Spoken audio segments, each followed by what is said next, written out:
Selamat malam. Presiden Joko Widodo menegaskan Menpora Zainuddin Amali sudah menyatakan mundur secara informal. Pernyataan tersebut menjawab teka-teki posisi Menpora yang terpilih sebagai wakil Ketua Umum PSSI. Sementara Golkar mengatakan menunggu arahan Presiden Jokowi soal pengganti Zainuddin Amali. Selain soal mundurnya Menpora, Litbang Kompas merilis hasil survei elektabilitas partai politik.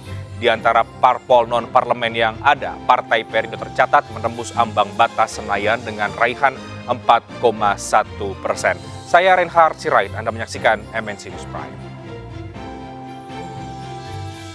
Kita ke informasi yang pertama. Setelah terjebak di dalam hutan lebih dari 48 jam, Kapolda Jambi Irjen Rusdi Hartono dan rombongan berhasil dievakuasi melalui jalur udara. Suasana di Stadion Bumi Masurai, Kabupaten Merangin, Jambi mendadak riuh saat melihat layar pemantau udara. Evakuasi tahap pertama membawa 2 dari 8 rombongan Irjen Rusdi Hartono, korban kecelakaan helikopter yang mendarat darurat di hutan perbukitan Kerinci. Proses evakuasi yang dipimpin Wakapolda Jambi, Brigjen Yudawan Roswinarso, menggunakan 6 helikopter yang dioperasikan berasal dari Baharkam Polri, Basarnas, TNI AU, Polda Sumsel, dan helikopter milik perusahaan swasta di Jambi.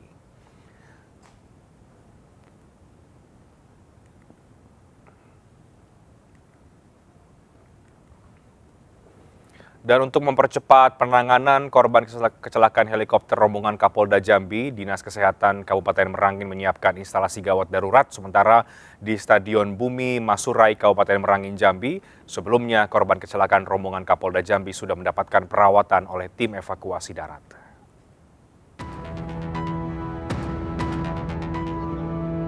Dalam membantu penanganan medis terhadap rombongan Kapolda Jambi yang alami kecelakaan helikopter, tim medis Kabupaten Merangin Provinsi Jambi menyiapkan ruangan instalasi gawat darurat sementara di Stadion Bumi Masurai, Kabupaten Merangin, Jambi.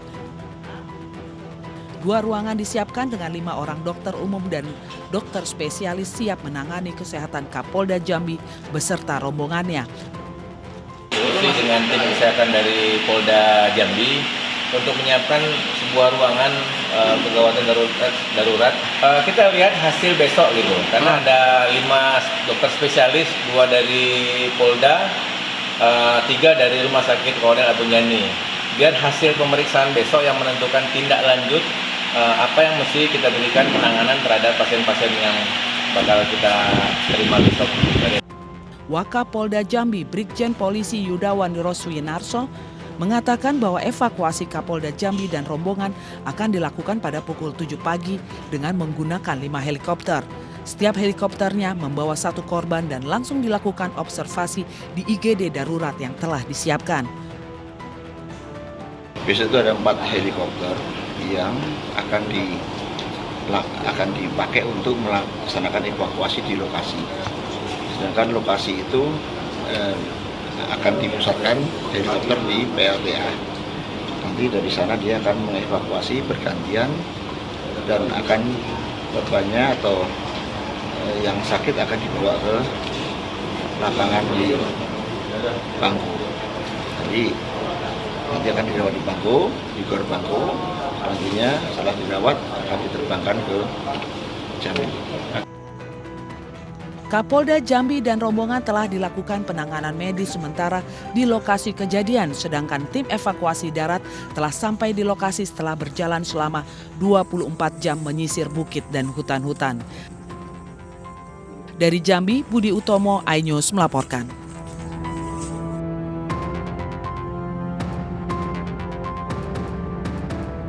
Untuk informasi terkini, kita bergabung dengan rekan Ayu Pratiwi di Mabes Polri Jakarta. Ayu, selamat malam. Apa informasi terbaru dari Mabes Polri terkait dengan penyelamatan Kapolda Jambi yang sudah berhasil dilakukan?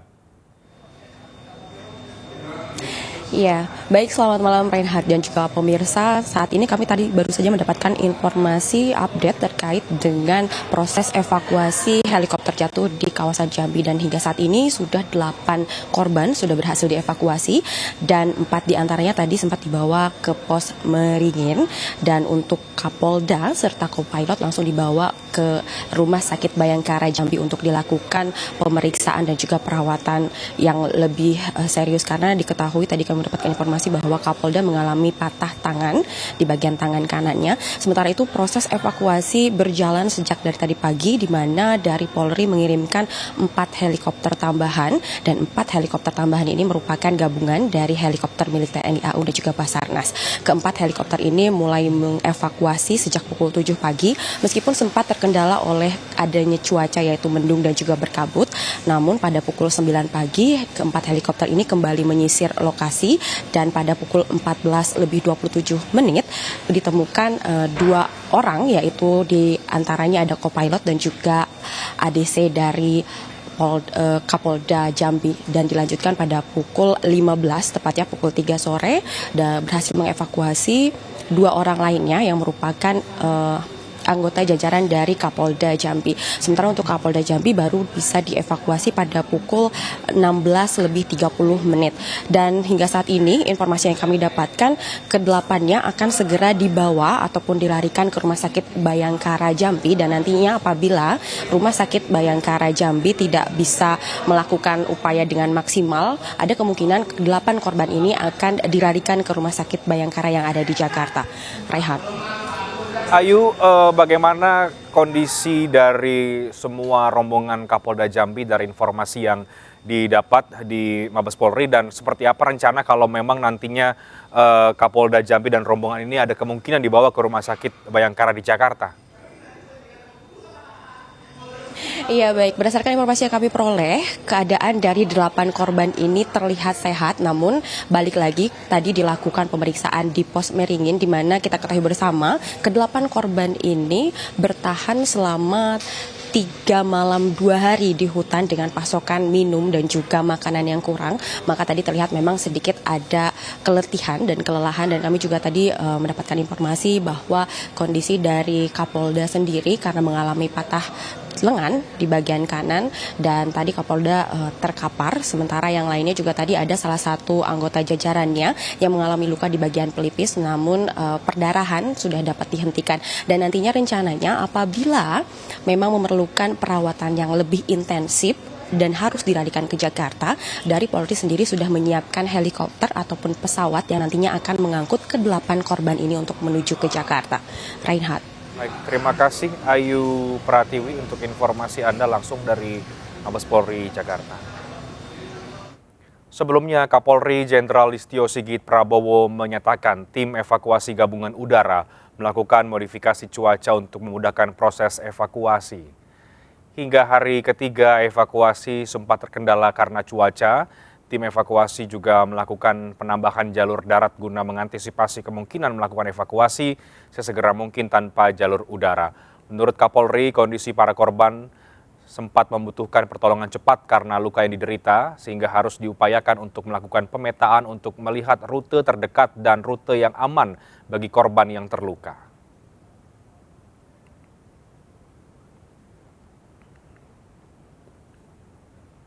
Sementara anak Kapolda Jambi dan istri salah satu korban kecelakaan helikopter yang jatuh di Bukit Tamiai, Kerinci, Jambi mendatangi posko krisis center Polda Jambi. Anak Kapolda Jambi, Irjen Pol Rusdi Hartono, mendatangi posko krisis center Polda Jambi di Bandara Sultan Taha, Kota Jambi.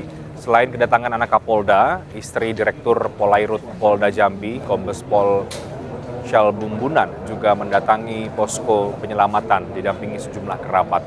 Setelah mendatangi posko krisis center, mereka langsung meninggalkan posko dengan didampingi oleh tim psikolog Polda Jambi.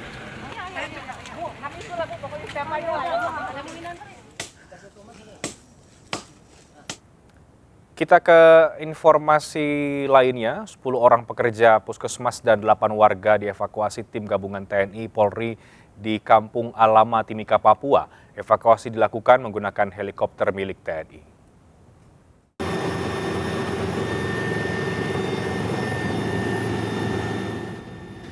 18 orang terdiri dari 10 pekerja pusat kesehatan masyarakat dan 8 orang warga oleh tim gabungan TNI Polri dievakuasi menggunakan helikopter di Kampung Alama, Timika, Papua. Evakuasi dilakukan setelah adanya permintaan bantuan karena adanya ancaman kepada tenaga puskesmas.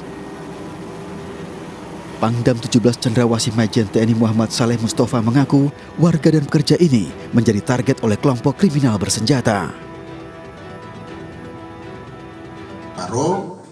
Kemudian mereka menyelamatkan diri karena ada indikasi informasi yang mereka terima, ya. Nanti silakan tanya kepada Pak Jage sendiri bahwa akan ada ikut juga menjadi target di sana, sehingga mereka melarikan diri ke kampung. Para pekerja ini sebelumnya membangun puskesmas di distrik Yenggelo, Kabupaten Duga, Papua. Peristiwa yang terjadi di Paro membuat pekerja dan warga ini menyelamatkan diri hingga meminta bantuan TNI Polri untuk dievakuasi. Dari Timika, Papua, Nathan Making, iNews melaporkan. Sementara pihak TNI Polri meminta kelompok KKB pimpinan Egyanus Kogoya diimbau untuk segera menyerahkan diri. Jika tidak, aparat gabungan TNI Polri akan melakukan tindakan penegakan hukum.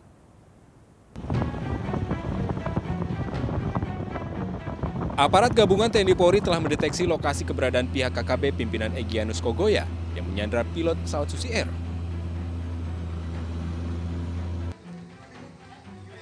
Pangdam 17 Cendrawasih Majen TNI Muhammad Saleh Mustafa meminta agar kelompok KKB pimpinan Egyanus Kogoya segera menyerahkan diri.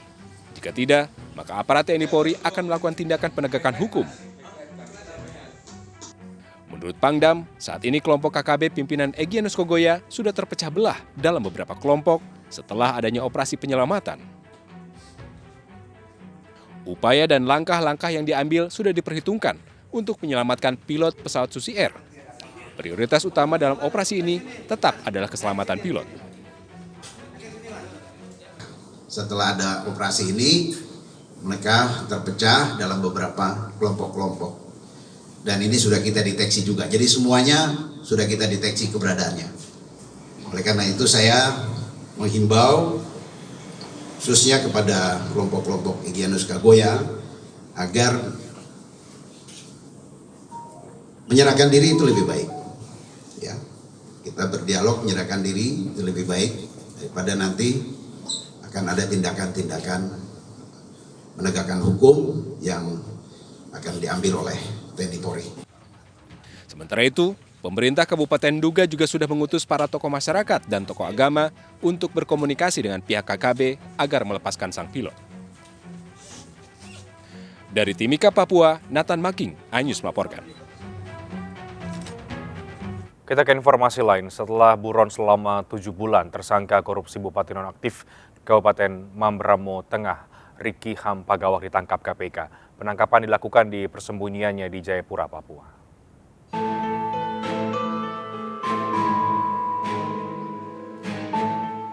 Bupati nonaktif Kabupaten Mamberamo Tengah, Riki Hampagawak, ditangkap KPK setelah buron selama 7 bulan.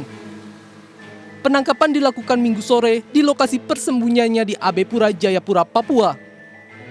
Usai ditangkap, Riki Hampagawak diamankan ke Makobrimob Polda Papua untuk kemudian diterbangkan ke Jakarta melalui Bandara Sentani.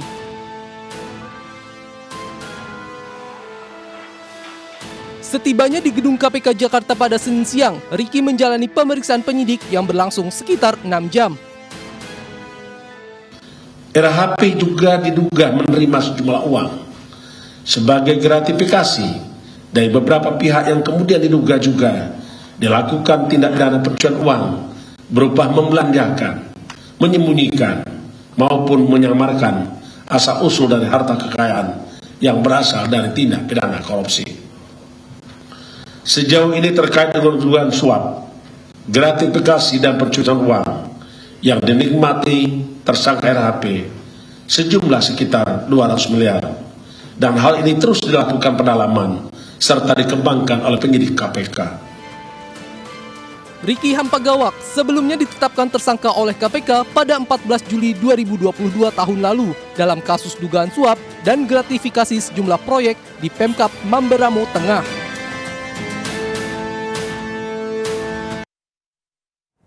Kita kembali ke informasi evakuasi Kapolda Jambi. Setelah terjebak di dalam hutan lebih dari 48 jam, akhirnya Kapolda Jambi Irjen Rusdi Hartono dan rombongan berhasil dievakuasi melalui jalur udara. Berikut keterangan dari Kapolri Jenderal Listio Sigit Prabowo. Perkembangan terkait teman-teman yang saat ini sedang melaksanakan upaya untuk melakukan penyelamatan baik melalui SAR udara dan SAR darat. Kami mohon maaf karena terjadi kesalahan informasi. Kita akan kembali usai jeda berikut dengan informasi rilis Litbang Kompas. Partai Perindo tercatat menembus ambang batas Senayan dengan raihan 4,1%. Apa saja temuan dari survei Litbang Kompas? Tetaplah bersama kami di MNC News Prime.